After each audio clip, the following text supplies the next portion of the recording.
Você está ouvindo o Customer Lovers. Olá, sou o Leonardo, Head da High Academy, a primeira escola de Customer Experience do Brasil. E eu, Diego Aquino, da High Platform. Inovar é a palavra que nos vem à cabeça quando pensamos em crescimento, relacionamento com o cliente e aumento de vendas. A inovação e o CX estão totalmente relacionados, afinal, a participação do cliente no processo de construção de produtos e serviços é uma premissa das estratégias de sucesso. Exato, Diego. E nesse episódio, vamos conversar sobre o processo de construção de produtos e serviços com a estratégia de cultura centrada no cliente. E uma empresa que tem muito conteúdo e case sobre isso é a Amazon. Por isso, hoje nossos convidados são Lídio Ramalho, líder de Envision Engineering, e Ricardo Allen, líder de Innovation Digital na AWS, divisão de computação em nuvem da Amazon. Lídio e Ricardo, sejam muito bem-vindos ao podcast do Customer Lovers. Antes de começar, eu queria ouvir um pouco de vocês, apresentar o histórico profissional de vocês. Obrigado, Leonardo. Obrigado pelo convite, obrigado pelo espaço aqui também. Bom, eu trabalho com a AWS já tem quase 5 anos, eu tomo conta do time de Envision Engineering aqui para a América Latina. Trabalho com inovação já faz bastante tempo, na indústria de tecnologia nos últimos 15 anos. Trabalhei bastante tempo com a área de mídia e entretenimento, depois me envolvi bastante com machine learning e experimentos aplicados, não só essa indústria, mas outras. Nos últimos 3 anos, tenho liderado o time de Envision Engineering aqui na AWS. Obrigado, Léo. Obrigado, Diego. Um grande prazer. Aqui é o Ricardo Allen. Eu lidero um programa global para a América Latina que chama Digital Innovation, ou Inovação Digital, que é um programa para trazer a cultura de inovação da Amazon para os nossos clientes aqui no Brasil e na América Latina. É um programa para mostrar como que a Amazon aprendeu a ser inovadora ao longo do tempo e como aplicar isso para o cliente. Ao longo da minha carreira aí de mais de 20 anos, eu venho transicionando cada vez mais para a área de experiência do cliente, inovação, aliar tecnologias inovadoras com negócios, e isso é o que eu faço nos últimos 10 anos, com bastante ênfase nos últimos 6 em desenvolvimento de produtos e serviços, usando o máximo possível de tecnologias inovadoras aliadas a problemas de negócio. Como funciona a cultura da inovação na Amazon e qual o papel do cliente nesse processo? Oi, Diego. A missão da Amazon já fala de cliente dentro da missão dela, que é a missão de ser a empresa mais centrada do cliente da Terra. E ter o cliente dentro dessa missão faz com que a Amazon busque o que é melhor para esse cliente em todos os momentos. Não é em poucas oportunidades que a gente fala a respeito do cliente ou que a gente coloca esse pensamento do cliente. E ao longo do tempo a gente aprendeu que para inovar em nome desse cliente, a gente precisava colocar 4 pilares da construção para que a gente conseguisse nos organizarmos internamente com este cliente no centro. A gente fala sempre de cultura, a gente fala sempre de processos, que a gente chama de mecanismo internamente. A gente sempre olha para a parte de tecnologia, que a gente chama de arquitetura, como um suporte para as decisões de negócio, ou para as necessidades de negócio, como um habilitador. E a gente tem uma organização multidisciplinar voltada para resolver um problema do cliente. Ou seja, os times nossos, eles são orientados pelo que a gente chama de assunto. Isso faz com que as discussões e a construção e a busca por encantar esse cliente que está dentro desse time se apoiem nos outros pilares para fazer essa construção. Além disso, a gente também olha para o cliente de uma forma que a gente busca garantir, através do que a gente chama de mecanismo do working backwards, o trabalhando de trás para frente, que tudo que a gente faz tem o cliente no centro. Tem esse cliente pensado desde a concepção do produto, mas não só pensando no cliente como uma pessoa só. A gente pensa nessa pessoa dentro de uma situação com um problema ou uma oportunidade. E esse desenvolvimento, a gente usa algumas perguntas internamente que visam, ao longo do processo, não documentar uma decisão que a gente fez, mas trazer clareza para que o cliente verdadeiramente esteja no centro quando a gente vai construindo esse processo. O time de Envision Engineering que está aqui com o Lídio aplica esse mecanismo com os clientes. A gente vai falar um pouquinho mais a respeito disso, mas é dessa forma que a gente busca colocar sempre o cliente no processo de todo o desenvolvimento do que a gente faz. E só uma coisa, inovação para a gente é menos romântica do que a gente pensa em inovação disruptivas, né? E coisas que a gente trouxe para os nossos clientes aí que mudaram o mundo. A gente pensa primeiramente em criar alguma coisa que remova uma fricção, um atrito, ou que mude um status quo, alguma coisa que a gente está acostumado, que o mercado tem como um padrão, a gente olha para isso de uma forma como que se a gente pudesse mudar esse paradigma, fazer uma nova proposta, trazer uma nova forma e buscar que essa forma encante o cliente. Lídio, o processo de inovação com as relações com os clientes é fundamental, né? Me conta um pouco sobre como o seu time funciona e como o processo que vocês aplicam ajudam os clientes no processo de inovação. Legal, Léo. O meu time, a gente criou o time pensando em ajudar os clientes na jornada de inovação deles. E como o Ricardo falou, né, a Amazon utiliza o Working Backwards e funciona bem para os processos que a gente faz internamente, e a gente acredita que talvez possa ajudar os nossos clientes também. Então, a gente leva um pouco da metodologia aplicada e trabalha lado a lado com o cliente para fazer aquilo acontecer. Na nossa experiência, né, muitas organizações têm medo de falhar, mas falhar e inovar andam lado a lado, é uma coisa que uma não acontece sem a outra. E a verdade é que inovação não é eficiente. Como o Ricardo comentou, né, é um processo contínuo, e experimentos falham bastante. Nós acreditamos que é impossível inventar sem experimentar um pouco, né? A gente quer fazer isso junto com os nossos clientes. A gente trabalha junto com o cliente, idealmente até co-desenvolvendo os projetos, e a gente faz isso através de protótipos. E a gente espera que isso ajude a desmistificar um pouco da tecnologia e impulsionar os nossos clientes a inovar, para que eles se sintam mais empoderados, para inventar em nome dos clientes deles. Nosso time trabalha principalmente com tecnologias como IoT, blockchain e spatial computing. Então, são tecnologias bastante novas. Muitas vezes os clientes ainda não testaram, não experimentaram isso. E a gente ajuda eles nesse processo de como experimentar com essas novas tecnologias e talvez transformar em realidade projetos que eles começaram uma discussão de inovação com o time Digital Innovation, com o Ricardo. Na visão de vocês, quais as principais vantagens que o processo de prototipagem traz para os clientes? E como ele se diferencia dos outros processos de inovação na relação com os clientes? Legal. A nossa visão é que muitas vezes o cliente tem já uma visão clara na cabeça do que quer fazer, ou não, passou pelo processo de Digital Innovation, seja com o time da AWS, com o Ricardo, e tem já essa visão, mas ainda não sabe como executar, não sabe como tornar realidade. E é muito arriscado ainda. Ele não sabe se ele deve contratar um time inteiro de Data Science, por exemplo, para começar a experimentar com Machine Learning. E a ideia desse engajamento com um protótipo é não remover, mas reduzir o risco para que o cliente se sinta mais confortável a tomar uma decisão. Então a gente constrói um protótipo baseado na visão dele e tenta materializar o que ele estava pensando daquela ideia, para assim ele ter mais certeza de que aquele é o caminho e poder tomar uma decisão, seja de começar a construir um produto novo, melhorar algo que eles já façam. Então os nossos protótipos, a gente tem o objetivo que eles não sejam apenas legais, mas algo super estratégico para a empresa que realmente vai ajudar a mudar como a empresa trabalha ou pensa sobre aquele novo produto ou feature que eles querem desenvolver. E para isso a gente começa com o Working Backwards. Então, muitas vezes o cliente ainda não está familiarizado com a ideia e a gente responde as 5 perguntas, né? Quem é o cliente? Qual que é o problema ou oportunidade que ele quer resolver? Qual seria uma proposta de solução? Qual seria o benefício principal disso para o cliente dele, né? Depois a gente parte já para um refinamento para entender como é que ele sabe que aquilo é exatamente o que o cliente precisa, quais dados que existem ali para suportar aquela hipótese. E depois a gente pensa na experiência do usuário, e aí entra o protótipo. Para fazer o protótipo, a gente tem especialistas em UX no time, tem engenheiros e tem também um TPM que ajuda na concepção do que seria aquele produto. Então a gente começa com storyboards, faz um wireframe, entende a jornada do usuário e depois constrói. E aí mostra para o cliente final para entender se aquilo realmente é o que ele estava pensando. Depois desse processo que a gente construiu e definiu exatamente o que era, a gente faz uma demonstração para o cliente e depois a gente transiciona o código para o cliente. Então a gente espera que o cliente, a partir dali, possa usar o que a gente está entregando para ele para construir, seja com o time dele ou se ele precisar de ajuda, a gente pode trazer um parceiro para ajudar ele a continuar essa jornada construindo e transformar aquele protótipo em um produto e ir para a produção. Ou, se ele precisar de ajuda da AWS, a gente também pode dar o suporte.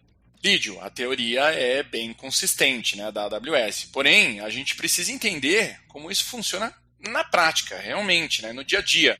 Poderia falar um exemplo de desenvolvimento que ocorreu usando essa metodologia? Claro, claro. É sempre melhor, né? Como exemplo fica mais fácil de se relacionar e entender como que acontece na prática, né? Um cliente da indústria têxtil, a Coteminas, entrou em contato conosco. O CIO tinha uma visão de construir uma linha de produtos conectados. E ele queria construir um produto que pudesse ajudar as pessoas a dormir melhor. Então, era ainda uma visão e ele ainda não sabia qual seria a melhor maneira de transformar aquilo em um produto, né? E a gente começou o engajamento com eles, escrevemos um press release, da mesma maneira que o Ricardo comentou, né? Qual que é a sua visão no futuro, que a imprensa vai falar sobre esse projeto. E uma vez que a gente tinha isso bastante claro, a gente propôs um escopo técnico e começou a construir o que viria a ser um Smart Pillow, um travesseiro inteligente. A ideia foi colocar vários sensores no travesseiro que pudessem coletar informação suficiente para entender como era a rotina de sono daquela pessoa. Quando ela estava na cama, quanto que ela se mexia. E aí depois que a gente tivesse todos esses dados, a gente pudesse usar isso como entrada para um modelo de machine learning que pudesse entender o que exatamente está se passando naquele momento na cama da pessoa que está utilizando o travesseiro. Então a gente montou esse protótipo e o resultado foi bastante interessante, o cliente adorou e decidiu seguir com esse projeto. Então a gente conectou ele com um parceiro que pudesse ajudar na parte de IoT, então ele fez um primeiro piloto, construiu um protótipo uma versão desse protótipo que pudesse ser usada no piloto, né? No final, sensores embarcados ficaram do tamanho de uma moeda, com uma bateria que dura 2 anos, e eles começaram um piloto e lançaram finalmente como produto no último ano, o Persono, da Coteminas, e hoje está em beta já, com bastante gente usando. Eu, inclusive, tenho um aqui em casa, estou testando. Como essa metodologia da AWS aplicada, o que se espera de resultados de fato para o cliente em termos de inovação e de melhoria na relação da empresa com ele? Perfeito. Com esses protótipos, a gente espera empoderar o cliente realmente para continuar executando essa metodologia com outros projetos internos, sem necessariamente envolver o nosso time. Então, por isso, essa parte de co-desenvolvimento é tão importante. No início do projeto, a gente já verifica se o cliente tem a intenção, ou gostaria de fazer o co-desenvolvimento com a gente. Quando é o caso, a gente trabalha lado a lado mesmo, compartilhando código e ajudando o projeto a se mover, e que ele fique mais confortável com a falha no sentido de que são experimentos que precisam acontecer para que o aprendizado aconteça.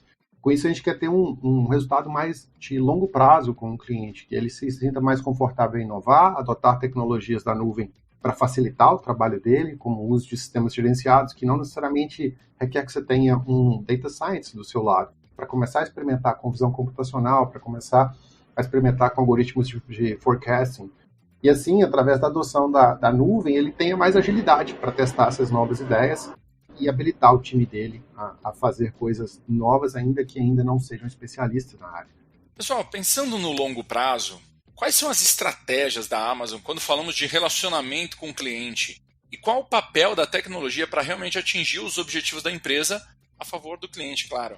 Quando a gente fala na Amazon nesse pensamento de longo prazo, a gente diz que ele se materializa através do que a gente chama de uma roda de crescimento. Essa roda de crescimento, como se fosse um volante, ela traz principalmente os pilares de promessa de encantamento desse cliente. Quando eles são sustentáveis no longo prazo, ou quanto mais tempo eles são válidos, mais significa que a gente entendeu necessidades fundamentais para esse cliente. Esses pilares são, por exemplo, no caso da Amazon.com, são como por preço, seleção de produtos e conveniência, né? Todo e-commerce a gente pensa em torno de preço, em torno de seleção de produtos, né? O nosso catálogo e quão fácil ou quão a gente consegue atender bem o nosso cliente, a conveniência. E essa roda de crescimento, ela materializa através desse volante pilares que a gente tem que executar e que a gente vai buscar como que cada um desses pontos influencia o próximo. Quando a gente fala de conveniência, facilidade de compra, ajuda a gente a gerar tráfego no site. Quando eu tenho um bom tráfego no site, é mais fácil eu conseguir vender esse site para vendedores terceiros. Eu atraio esses vendedores que querem colocar os seus produtos no meu site. Quando eu atraio esses vendedores, eu aumento a minha seleção de produtos, eu aumento o meu catálogo. Já passei por 2 desses pilares dessa promessa de longo prazo. Só que eu não falei de preço, né? Um cliente nunca vai falar para a gente assim, nossa, que legal, né, Léo? Poxa, seu e-commerce é muito bacana, tem muito produto, a seleção é incrível, conveniência, facilidade de comprar, o site é muito bom. o preço podia ser o dobro do mercado? O cliente nunca vai falar. Ou seja, a gente precisa ter um olhar atento ao preço. E aí a gente olha para esse preço, como que a gente pode reduzir o preço dos nossos produtos em escala. A gente busca crescer o volume, por exemplo, do site, fazendo diversas ações, mas que elas tragam impacto no preço. Dessa forma, essas 3 promessas de longo prazo se tornam reais, concretas, e uma palavra que eu uso muito é intencionais. A intencionalidade, colocar essas promessas de longo prazo no papel, faz com que a gente busque como que a gente pode realizar isso. E mesmo que eu não tenha nenhuma ideia nova, né? Mesmo que eu não pense em nada que seja quebrando um status quo ou trazendo uma nova invenção para o nosso site, eu sempre tenho oportunidade nessas promessas de longo prazo de encantar o cliente. Quando a gente fala de outros negócios da Amazon, cada um tem a sua promessa de longo prazo. A gente olha para os diferentes negócios com diferentes promessas de longo prazo. A AWS, parte de nuvem, tem promessa em torno de preço, disponibilidade e segurança. Mesmo tendo 200 serviços disponíveis na AWS, eu não posso nunca descuidar de segurança. O Prime Video tem outras promessas, a qualidade, a capacidade de fazer o play dentro do Prime Video são promessas de relacionamento de longo prazo. Eu nunca posso descuidar, sempre tem espaço para eu elevar a barra em torno disso. E a tecnologia, dentro desse processo, ela é suporte para fazer com que esse fator de encantamento aconteça. A gente olha dentro da Amazon tecnologia como um pilar fundamental para transformar essa visão de longo prazo, essa promessa de encantamento para o cliente em algo que pode ser concreto. Inclusive, muitas das vezes, a gente reorganiza a tecnologia de uma forma como a gente nunca viu, porque o nosso principal objetivo é manter esses pilares de promessa de encantamento no longo prazo. Para conseguir se relacionar melhor com seus clientes, é preciso ter o fator inovação presente em todo o processo. Ele é fundamental. E quando falamos sobre desenvolver e lançar um produto para o mercado, é importante ter essa observação de inovação para conseguir encantar o cliente da melhor forma possível. Nesse episódio especial, conversamos com o Ricardo e o Lídio, da AWS, que compartilharam sua visão e expertise sobre o assunto. Obrigado pela contribuição de vocês.